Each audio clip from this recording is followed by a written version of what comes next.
Hello guys, welcome back to mom's kitchen. మరొక కొత్త రెసిపీతో మీ ముందుకు వచ్చేసాం. ఈరోజు మనం చేయబోయే రెసిపీ డ్రై ఫ్రూట్స్ లడ్లు.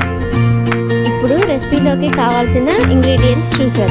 గుమ్మడి విత్తనాలు, పుచ్చగింజలు, పొద్దుతిరుగుడు విత్తనాలు, బాదం పప్పు, శనగ విత్తనాలు, నువ్వులు, బెల్లం, అవిసె గింజలు, ఖర్జూర, మినపప్పు.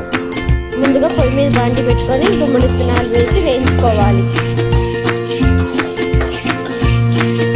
తర్వాత పుచ్చ విత్తనాలు వేసుకొని దోరగా వేయించుకొని పక్కన పెట్టుకోవాలి. తర్వాత పొద్దుతిరుగుడు విత్తనాలు వేసుకొని అవి కలుపుకుంటూ దోరగా వేయించుకొని పక్కన పెట్టుకోవాలి. అవి వేయించుకొని పక్కన పెట్టుకున్నాక మళ్ళీ నువ్వులు వేయించుకొని పక్కన పెట్టుకోవాలి. అదే బాండీలో మళ్ళీ పల్లీలు వేసుకొని వేయించుకొని పక్కన పెట్టుకోవాలి.